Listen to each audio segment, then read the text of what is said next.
Today, I want to talk about how hard it can be to distinguish between the different fabrics for jumpers and sweatshirts.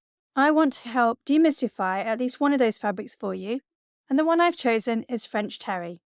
And no, French terry isn't the dodgy looking bloke down the local market that sells fabric. It's the name of a surprisingly chic fabric. So let's chat about how it's made, what it can be used for, and what to be aware of when you choose it.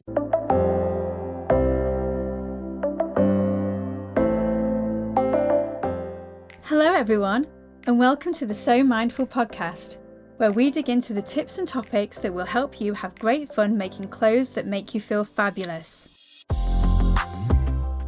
I'm your host, Jackie Blakemore of So Much More Fun, and I can't wait to share this week's illuminating episode with you, so let's roll the tape.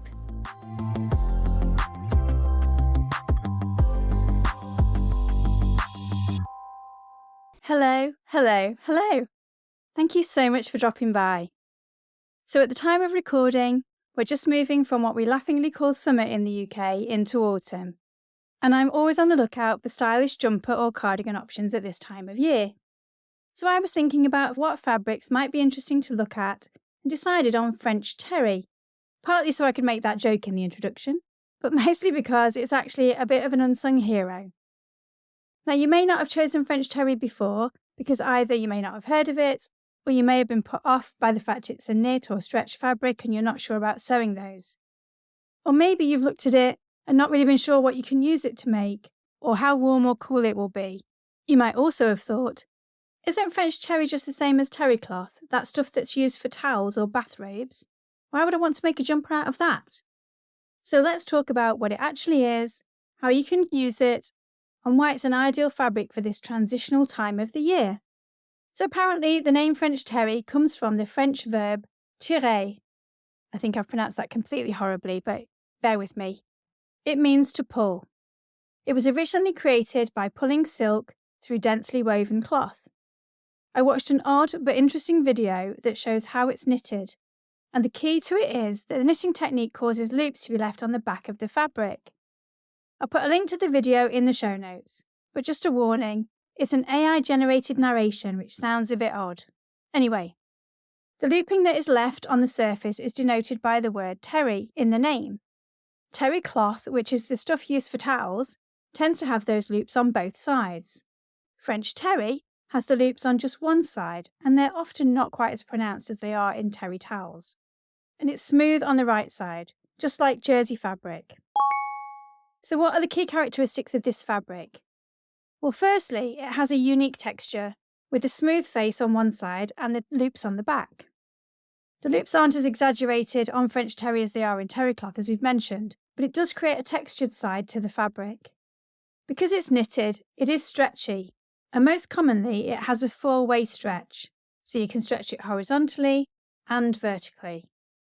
It's breathable, again, partly due to its knitted construction, but it's also often made from cotton or cotton blends, and natural fibres help the air to circulate when you're wearing it. As with most knit fabrics, it's comfortable to wear. I would say, however, that the wrong side of French terry is not quite as soft as a brushed or fleeceback sweatshirt fabric. It's absorbent, so it's often used for active wear and travel wear, as the construction helps to wick away the moisture from your skin, and the circulating air allows that to evaporate quickly, particularly with that looped structure. It can be made from both natural and synthetic fibres, or blends of the two. There are organic cotton versions, so for those looking for more sustainable options, look out for the GOTS or Ecotex markings. It can be made from cotton blended with fibres such as polyester, rayon, viscose, or spandex, or elastane as it's sometimes called. Polyester will add durability, so if this is to be a high-wear garment or one that you're washing often, that might be a consideration. Spandex or elastane will add stretch and recovery to the fabric for a better or closer fit. We've talked about bamboo recently, and you can get French terry made from bamboo fibres, usually combined with elastane. As we mentioned before, bamboo is hailed as a more sustainable crop than cotton, so if sustainability is more important to you, then look for this option. It can also be made from semi-synthetic fibres, such as modal, tencel, or lyocell. These fibres add more drape to the resulting fabric. I've also seen French terry fabrics and ready-to-wear garments made with blends of more luxury fibres, such as cashmere and merino wool. These elevate the cost, but also increase the luxurious feel of the final garment. As we've mentioned, there are some great characteristics of the French terry structure. It's very comfortable to wear because of its stretch and flexibility. It's also what I would call a mid-weight fabric, so it's great for layering, particularly in those transitional seasons, or when you've worked up a sweat in the gym and you have to walk back to the car. It's also quite widely available. If you Google French terry fabric, it's likely that there will be an online supply somewhere near you. Because it can be made with different types of fibres, it comes in different weights, and can lend itself not only to the more traditional sweatshirts and joggers, but also to dresses and even lightweight jackets. And whilst, when I started researching for this podcast, my thoughts were that French terry was mainly for loungewear or casual wear, it appears I've totally missed the new trend, where this fabric is holding its own in designer collections worn by celebrities. I did spot a pair of French terry joggers by Victoria Beckham going for £245, and the luxury loungewear designer, Olivia Van Halle, is selling tracksuits to the stars for over £1,000 a pop. But as we mentioned, because of the versatile way in which it can be created, adding in luxury fibres has helped to elevate the status of garments made from this fabric.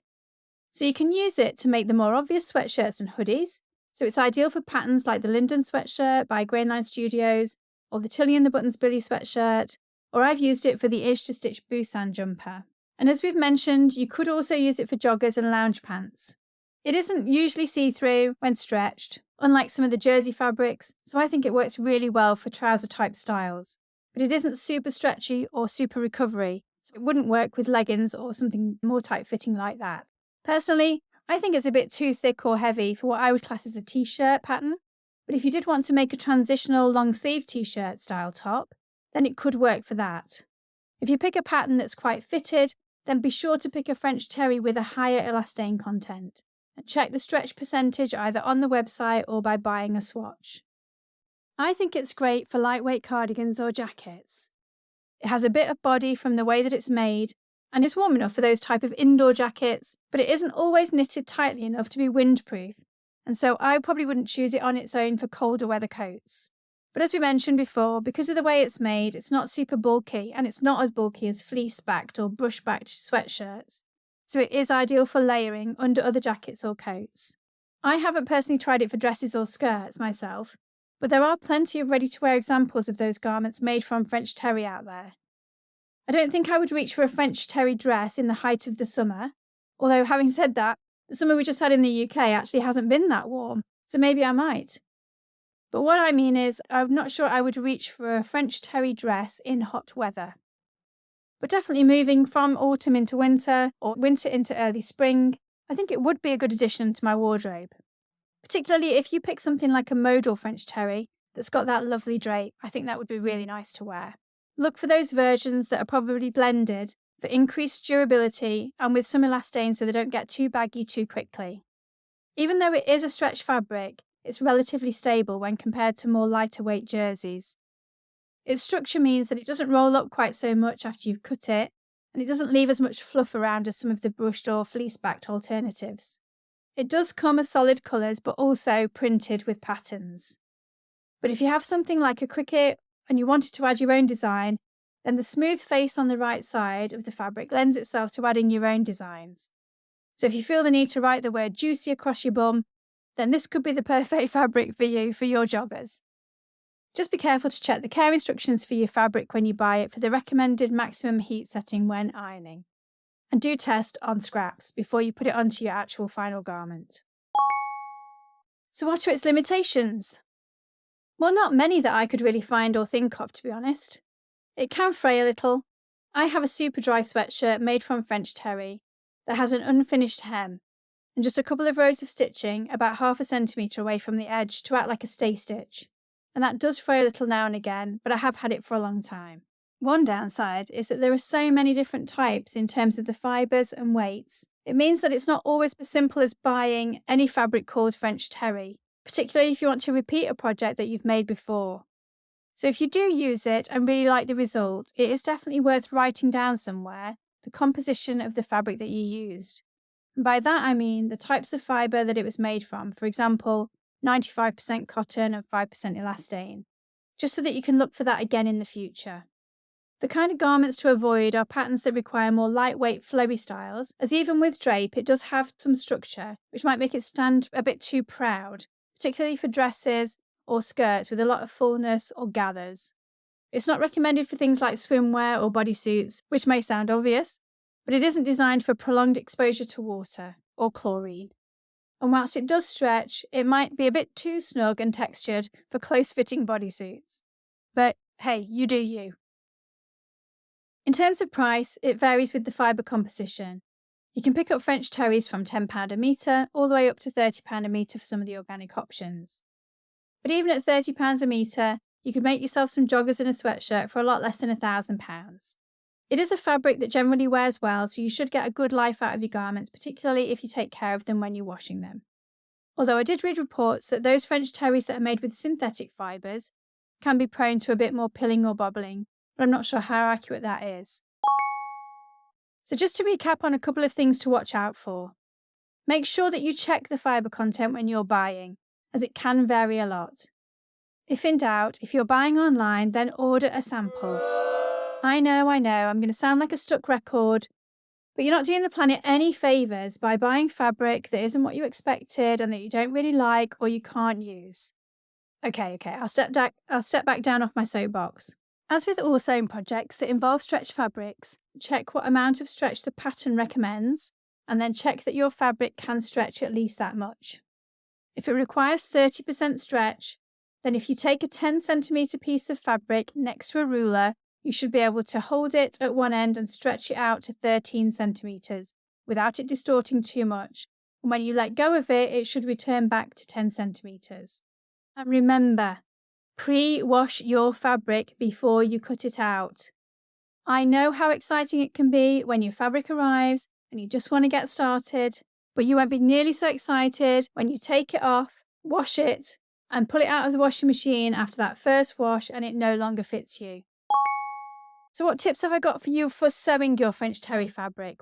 Well, here's a few things to think about. As we've mentioned with other fabrics, remember to test your stitches on a scrap first.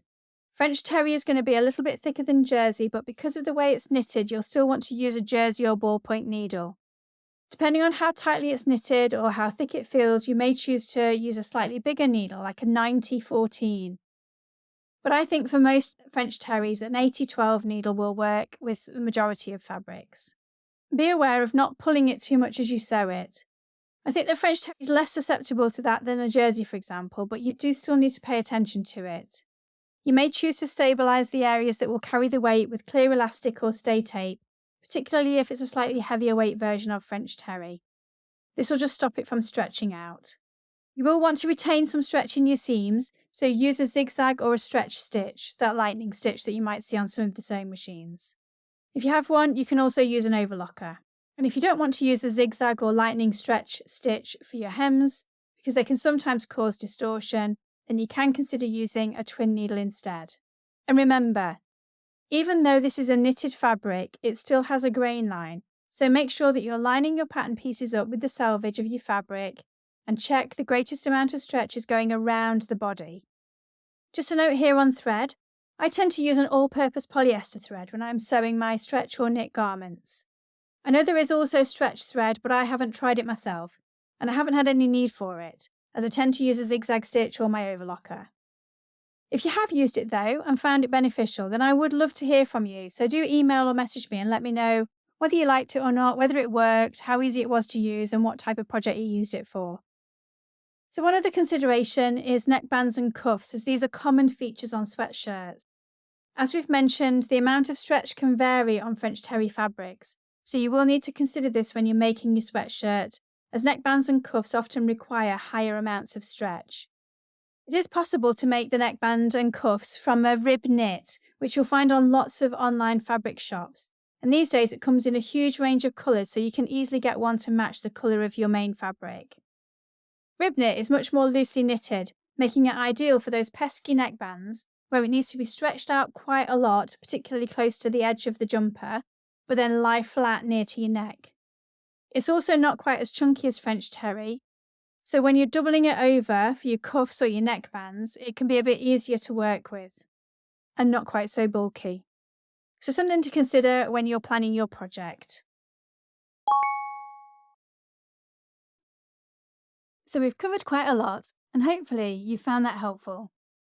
I definitely learned new things about this fabric in preparing to talk to you, even if that's just that JLo wears a lot of tracksuits and Olivia Van Haller is a marketing genius to be able to sell jogging pants for £500.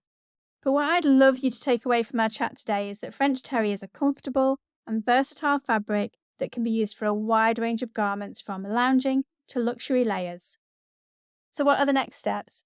Well, again, in these fabric episodes, I like to give you a few little takeaways. So my suggestion is I've created a downloadable PDF cheat sheet for you for French terry. So step 1 is to go to the show notes and make sure that you get a copy of that. Once again, it's a 2-pager and it's a reminder of the features of French terry together with some suggested patterns and some tips. On the second page is a place where you can attach your samples with the notes of where you got them from. So step 2 would be to find and order at least one sample of French terry fabric and attach it to your sheet with the details of what it is. That way, once again, you'll know whether you like it or not and whether it's the type of fabric that you'll want to use in the future. And step 3, once you've done all of that, then let me know. I love to hear from you. So let me know whether you think it's a fabric that you will use or that you won't use. And if you have any more questions, then please just get in touch. You can email me, and my email address is given at the end of the show, or you can message me on Facebook or Instagram. Just search for So Much More Fun, which is SEW. This is the second of my fabric introduction episodes, and I'll be doing more of these in the future. So as a bonus action, if you haven't already got your cheat sheet from the bamboo fabric episode, then go and get that now too.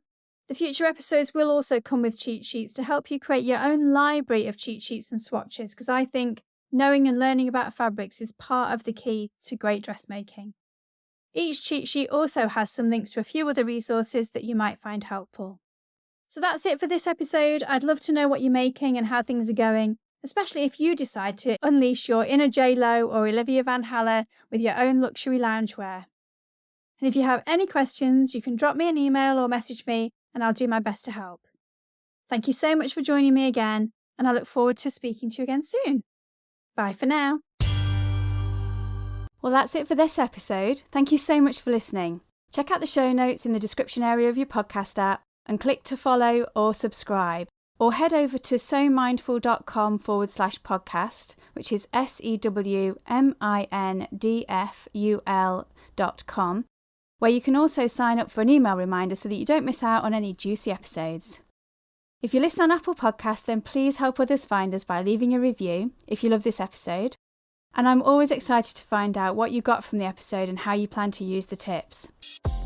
And finally, if you have a question, feedback, or a topic you'd like me to investigate, then you can also email me at hello@somuchmorefun.co.uk. So until next time, stay gorgeous and have so much more fun.